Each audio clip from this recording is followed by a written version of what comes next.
আমার মাথাটা গরম হয়ে যাচ্ছে। গোপালের মতন রাজসভার ময়লাকে যতক্ষণ না ফেলা যাচ্ছে ততক্ষণ আমার মাথা জ্বলন্ত কয়লা হয়েই জ্বলবে। পণ্ডিত মশাইয়ের মাথায় একটা বুদ্ধি আছে মন্ত্রী মশাই। আপনি যদি সেই অনুযায়ী উচির কাজ করেন তাহলে বেটা গোপালের কপালে দুর্গতির সীমা থাকবে না। কি বুদ্ধি, কি বুদ্ধি?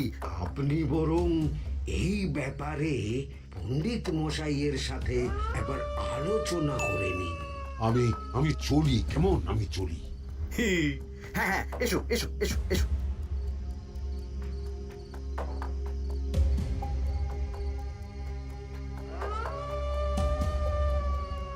আরে ওই তো আমার বাঁ হাত ঘটা আসছে।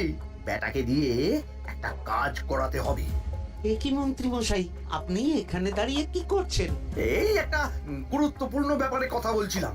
একটা একটা কাজ করতে পারবি? কি কাজ করতে হবে বলুন মন্ত্রী মশাই। আমাকে একটু ঠান্ডা জল, পাতিলেবু আর পুদিনার পাতা দিয়ে শরবত বানিয়ে খাওয়াতে পারবি?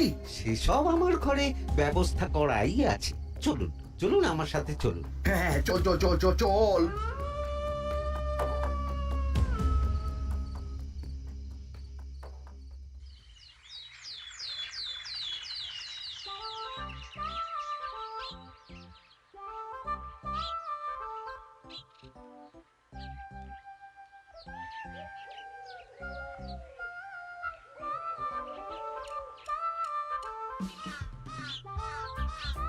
কি ব্যাপার পণ্ডিত, এত গুম মেরে আছো কেন?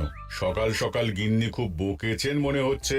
গিন্নির বাক্য সুধায় কান ভরে গেছে, আর কিছুই কানে ঢুকছে না। আরে দাঁড়াও দাঁড়াও পণ্ডিত, দাঁড়াও জ্যোতিষী। পণ্ডিত তো আমার কথা শুনতেই পেল না মনে হচ্ছে। তুমি তো দূর থেকে বলেছো, আমি তো বলেছি পাশ থেকে, তাতেও শুনতে পাইনি। কানের পোকা হলো নাকি? কি গো পণ্ডিত, ব্যাপার কি? কেমন বুঝছো? এ তো ভয়ানক কর্ণকোষ্ঠবদ্ধতার লক্ষণ। তুমি কচু বুঝেছো? আমার হয়েছে কর্ণগোপাল, তোমাদেরও হতো, কিন্তু তোমাদের দোকান কাটা বলে হয়নি। তুমি আমাদের অপমান করছো। তোমাদের অপমান বোধ থাকলে কোনো শব্দই কানে ঢুকতো না, শুধু একটাই শব্দ কানে বাজতো, গোপাল গোপাল গোপাল। এবারে রাজসভায় কিভাবে হেনস্থা হতে হলো মনে নেই?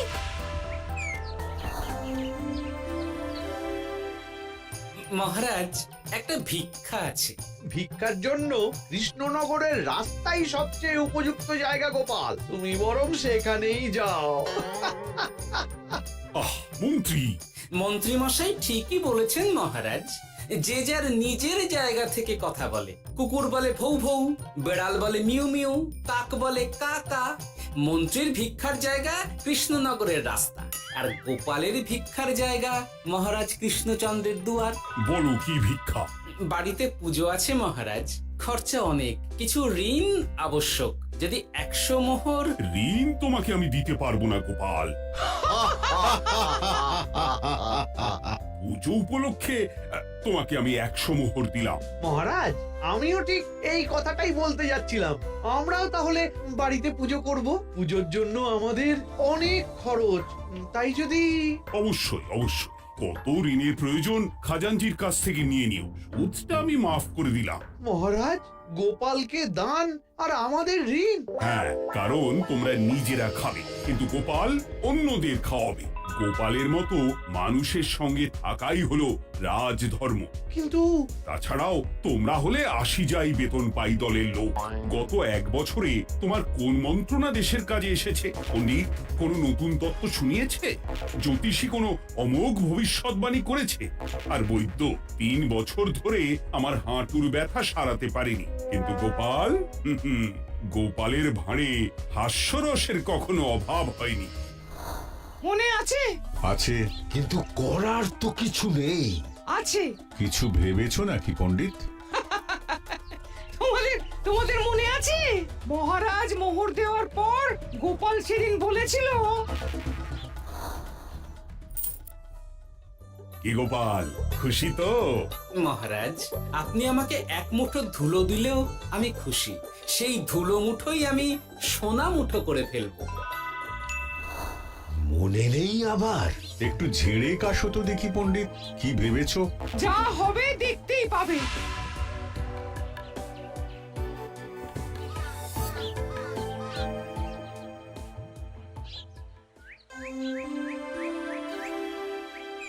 মহারাজের জয় হোক, মহারাজের জয় হোক। ওরে বাবা, এই যে সকাল সকাল চান করে ঠান্ডা লেগে গেল মনে হচ্ছে। মহারাজ, ওই কবি গান উপলক্ষে গত মাসটা আমি কৃষ্ণনগরের কোণে কোণে ঘুরে বেরিয়েছি। প্রজাদের মধ্যে একটা অসন্তোষ আমি লক্ষ্য করেছি মহারাজ। অসন্তোষ? আমি তো জানতাম আমার শাসনে প্রজারা সুখে আছে। সুখে তারা ভাসছে মহারাজ, কিন্তু একটাই অসুখ, তারা মহারাজের দর্শন পায় না। তারা মহারাজের পদধূলির জন্য আকুল হয়ে আছে, মহারাজের দর্শন পাওয়ার জন্য চাতকের মতো অপেক্ষা করছে।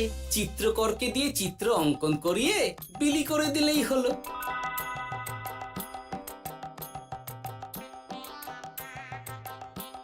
খুব ধুলো হয়েছে মহারাজ, কিন্তু এত ধুলো। কালকের ঝড়ে ঢুকেছে। ঝাড়ুদার,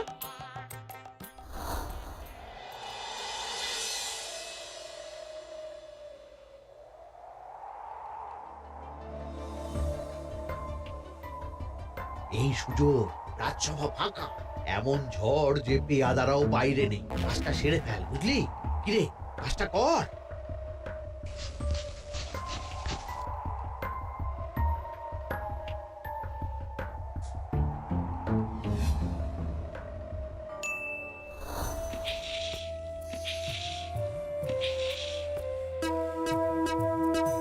এত ধুলো! উফ, মহারাজ, কাল ঝড়টা বড় সাংঘাতিক হয়েছিল। তা বটে। আচ্ছা গোপাল, তুমি বলেছিলে মহারাজ তোমাকে এক মুঠো ধুলো দিলেও সেটা সোনা হয়ে যাবে। এখনো সেই কথাই বলছি। মন থেকে বলেছিলে না মহারাজকে তেল দেবার জন্য? তেল দেওয়ার দায়িত্বটা তো আপনি নিজের কাঁধেই নিয়ে ফেলেছেন। আমি যা বলি সত্যি বলি। আজ যদি এই 4 ঝুড়ি ধুলো মহারাজ তোমাকে উপহার দেন, তখনও একই কথা বলবে? নিশ্চয়ই। মহারাজ, গোপালকে এই 4 ঝুড়ি ধুলো দেওয়ার হুকুম হোক। কি গোপাল, আমি তোমাকে যদি এই ধুলোর ঝুড়িগুলো দিই, তা থেকে সোনা আসবে নাকি? আসবে মহারাজ, মোহরের বস্তা আসবে। যদি না আসে, আপনি বলুন। তোমাকে কৃষ্ণনগর ছেড়ে চলে যেতে হবে। রাজি? আর যদি আমি পারি, তাহলে আপনাকে এই মন্ত্রীর চাকরি ছেড়ে দিতে হবে। কি রাজি? কি মন্ত্রী রাজি? রাজি। গোপাল? রাজি মহারাজ। আচ্ছা, আর কেউ মন্ত্রীর পক্ষে বাজি ধরেছেন নাকি? হ্যাঁ, আমি আমি আমি আমি ও গোপাল এবার যে মরণ কুয়োতে ঝাঁপিয়েছে, সেখান থেকে আর উঠে আসতে পারবে না। ধুলো থেকে মোহরের বস্তা আসবে, এ হচ্ছে গোপালের উন্মাদ রোগের শুরু। দেমাক দেমাক, মহারাজের পিঠ চাপড়ানি পেয়ে পেয়ে গোপাল ভেবেছে যে ও সব কিছু করতে পারে। এবার শুধু সেই দিনটার অপেক্ষা, যেদিন গোপালকে উল্টো গাধায় চড়িয়ে কৃষ্ণনগর থেকে বার করে দেব। এতটা নিশ্চিন্ত হবেন না মন্ত্রীমশাই। গোপাল কিন্তু হালকা কথা ছুঁড়ে দেওয়ার লোক নয়। কি বলতে চাইছো পণ্ডিত? ওই 4 ঝুড়ি ধুলো থেকে মোহরের বস্তা আসবে? না, তা বলছি না। অন্য জায়গা থেকেও তো মোহরের বস্তা আসতে পারে। তার সঙ্গে ধুলো মিলিয়ে দিলেই কেল্লাপতে। গোপালের নিশ্চয়ই কোনো পরিকল্পনা আছে। গোপালের সব পরিকল্পনার গোড়া মেরে রেখে দিয়েছি পণ্ডিত। ঘটা আছে গোপালের পিছনে, আর ঘটা আছে গোপালের বাড়ির পাহারা। লুকিয়ে কিচ্ছু করতে পারবে না। আরে ওই তো বটা আসছে। বেল্লিক, উল্লুক, তোকে আমি জল বিছুটি দেওয়াবো। গোপালকে ছেড়ে চলে এসেছিস কেন? ছেড়ে আসবো কেন মন্ত্রী মশাই? গোপালকে ওর বাড়ির সামনে ছেড়ে এসেছি। ওখানে তো ঘটা আছে। ও বড্ড ঘুরিয়েছে বেটা। কোথায় কোথায় গিয়েছিল গোপাল? 4 ঝুড়ি ধুলো নিয়ে বেটা বাড়ির উল্টো দিকে হাঁটা দিল। চললাম পিছু পিছু। যাচ্ছিল কোন দিকে? নদীর দিকে। কিন্তু গোপাল দাঁড়ালো যদুর বাড়ির সামনে। এই যদু হলো সেই লোক যে লোকজনের বাড়িঘর কেনা বেচা করে আর লোক ঠকায়। আগে রাজধানীতে থাকতো। বেটা রাজধানী থেকে এই কৃষ্ণনগরে পালিয়ে এসেছে। এখানেও লোক ঠকাচ্ছে, কিন্তু বেটা এত চালাক যে কিছুতেই ধরা যাচ্ছে না। এইরকম লোককে ধরাচ্ছে হাতে রাখা ভালো নয় কি মন্ত্রী মশাই? সে তো জানি, কিন্তু ওর ওপর মহারাজের কড়া নজর আছে। এখন ওর সঙ্গে সম্পর্ক রাখা খুব ঝুঁকি। যাই হোক, তারপর হ্যাঁ, তারপর যদু, যদু রে, গোপাল খুড়ো, আরে তুমি এখানে কি করছো? দেখতেই তো পাচ্ছিস ধুলো, তবে যে সে ধুলো নয়, মহারাজ কৃষ্ণচন্দ্রের পদধূলি। শুনিসনি বোধ হয় এখন কৃষ্ণনগরে সবচেয়ে বেশি চাহিদা মহারাজের পদরেণু। আচ্ছা, মহারাজের পদরেণু নিয়ে যাচ্ছ কোথায়? এই ছোট ছোট পুলিন্দায় ভরে কৃষ্ণনগরের প্রত্যন্ত জায়গায় যেখানে প্রজারা মহারাজের সাক্ষাৎ পায় না সেখানে বিক্রি করব। তোমার কি মাথা খারাপ? পায়ের ধুলো বিক্রি হবে? ওরে, গতবারে মাত্র 1 ঝুড়ি ধুলো 1000 মোহরে বিক্রি করেছিলাম, এবারে 4 ঝুড়ি। শোনো, তুমি আবার ঘুরে ঘুরে বিক্রি করবে কেন? তোমাকে আমি বরং 10 মোহর দিয়ে দিচ্ছি, তুমি আমাকে এগুলো দিয়ে দাও, আর বিক্রি করে যা হবে তোমাকে এই 40 ভাগ দিয়ে দেবো।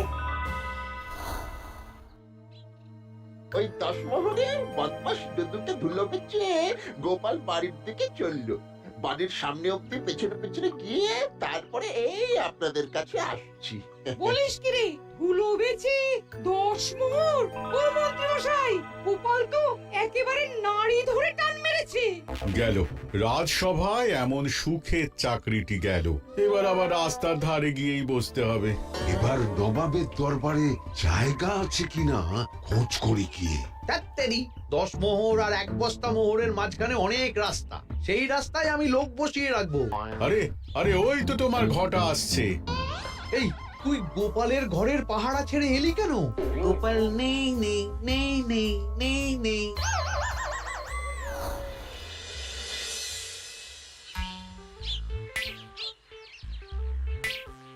আরে, ভয় পেলি নাকি? না না না না না, ভয় পাবো কেন? শোন, তোকে পেয়ে আমার খুব ভালো হলো বুঝলি। তোকে আমার একটা কাজ করতে হবে। বলো বলো। আসলে বুঝলি, আমার না গিন্নিকে নিয়ে তার বাপের বাড়ি যাওয়ার কথা ছিল, কিন্তু হঠাৎ বিশেষ কাজে আমাকে খামবাজে চলে যেতে হচ্ছে। এখন আমি গিয়ে গিন্নিকে বললে বুঝতেই পারছিস কুরুক্ষেত্র হয়ে যাবে একেবারে। তাই আমি কাউকে খুঁজছিলাম যে আমার বাইরে যাওয়ার খবরটা আমার গিন্নিকে গিয়ে দেবে। তুই পারবি বাবা ঘটা? ওরে বাবা, আরে আরে আরে, ভয় পাস না, তোকে গিয়ে মুখে কিছু বলতে হবে না। এই নে, এই চিঠিটা আমার বউকে দিবি।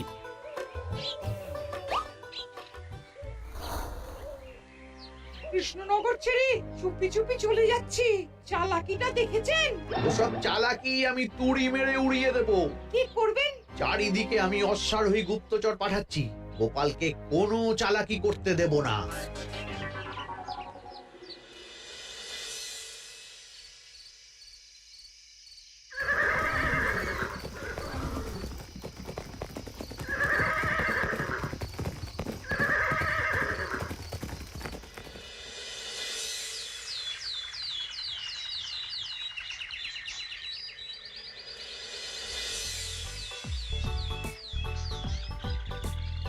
আং বং পিং পং।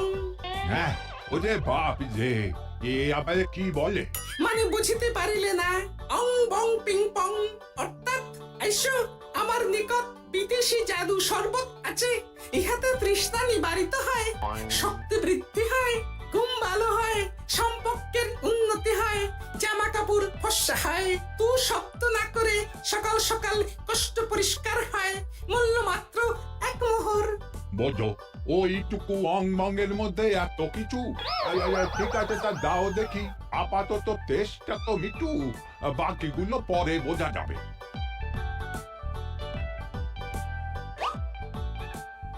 আহা, বড় ভালো খেতে তো। ঠং ঠং অর্থাৎ শক্তি বৃদ্ধি হলো। হ্যাঁ হ্যাঁ, মনে হচ্ছে গায়ে যেন 2 গুণ বল পাচ্ছি। কি হয়েছে ভাই? এ কি? এ ভিন দেশ থেকে জাদু শরবত নিয়ে এসেছে গো। জাদু শরবত? ভিন দেশ? একেবারে বহু ভুজা শরবত। খেলে তেষ্টা যাবে, গায়ে জোর হবে, ঘুম হবে, সম্পর্ক ভালো হবে, জামা কাপড় ফর্সা হবে, সকালে হ্রাস করে পেটও পরিষ্কার হবে। সে কি? দাও গো ভাই, আমাকেও দাও। গুড় জল, সঙ্গে একটু ভাজা মশলা, আমচুর আর বিট নুন, শুদ্ধ দেশি জিনিস, জানলে কেউ ছুঁয়েও দেখতো না। কিন্তু একটু বিদেশি গন্ধ দিতেই একেবারে হট্ট মেলা। আরে তোমরাও এসেছো দেখছি। সং সং শঙ্কা, লং লং লঙ্কা। মানে অর্থাৎ এই শরবত খেলে আর শঙ্কা নাই, বুদ্ধি লঙ্কার মতন ঝাল হয়ে যাবে। তারপর ডং ডং ডঙ্কা, টং টং টঙ্কা, ফাইন ফাইন, অর্থাৎ টাকা আসবে আমার কাছে।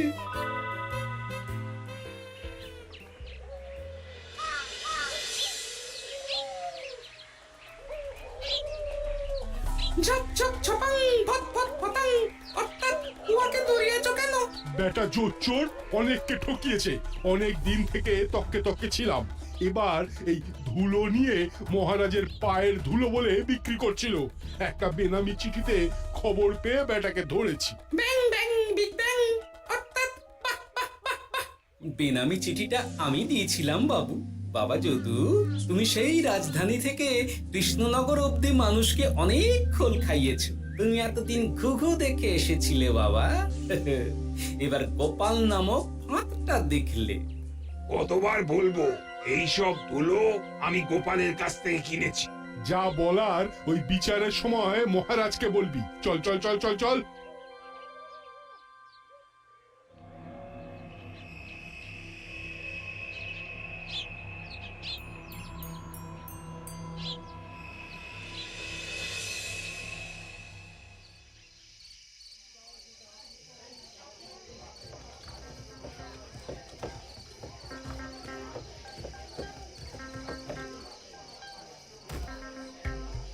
ঝন্টু মন্টু ননাঙ্কু। সাহেব বলে কি ফু দিয়ে দিতে হবে? কি বলছো সাহেব? বুঝতে পারছি না, কোথায় ফু দেব? ঝন্টু মন্টু ননাঙ্কু, অর্থাৎ লবণ আছে?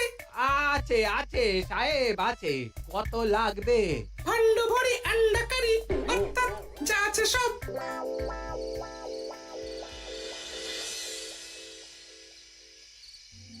ব্যাস, মোটামুটি আশেপাশে সব দোকানের নুন এখন আমার জিম্মায়। এবার আসল মজা শুরু হবে।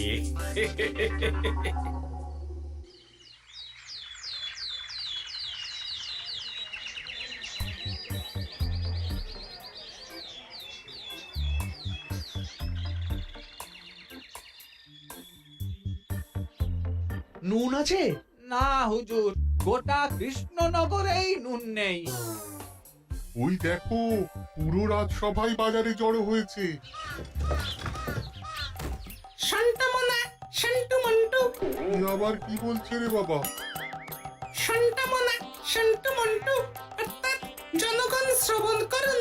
নান্টু কান্টু, নুন কি নেবেন? আন্টু আন্টু, আসুন আসুন। আমার আমার এক সের নুন লাগবে। সিন্টু, অবশ্যই 1 সের লবণ 10 মোহর। 1 সের 10 মোহর? 10 মোহর লইবেন না লইবেন না? না, নেব না। উত্তম উত্তম, গান্ডা পিণ্ডে ঢিসুম ঢিসুম, অর্থাৎ তাহা হইলে নুনের বদলে গৃহিণীর প্রহার ভক্ষণ করুন। আমাকে 1 সের নুন দিন। আমাকেও আমাকেও। নুন ছাড়া বাড়ি ফিরলে গিন্নি ঘর ছাড়া করবে আমাকে। শুনলাম কৃষ্ণনগর থেকে নুন উধাও। আছে মহারাজ, আছে। কৃষ্ণনগরের সব লবণ আমার নিকটে আছে। 1 সের 10 মোহর। এত দাম? দামটা হবেই মহারাজ। লবণ ছাড়া রান্না কেমন হবে ভাবিয়া দেখুন। ঠিকই বলেছ, রাজপাকশালেও তো রান্না বসেনি। 100 সেরের মতন রাজপ্রাসাদে পাঠিয়ে দাও। 1000 মোহর দিয়ে দাও।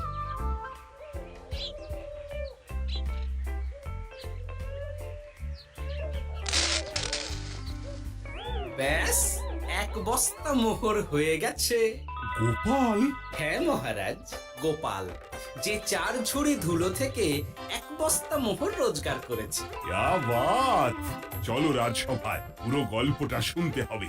সকলেই এসো তাহলে রাজসভায়। কিন্তু মহারাজ, যারা বাজি হারলো তাদের তো চাকরি গেছে, তো তারা রাজসভায় যাবে কি করে? ঠিক ঠিক ঠিক বলেছ। আর যারা বাজি হারলো তারা বাদ, বাকিরা চল। এই সেরেছে, গোপাল তো আবার বাজি মেরে দিল। ও মহারাজ, আমাদের দেখুন। ও মহারাজ, আমাদের দেখুন। ও মহারাজ।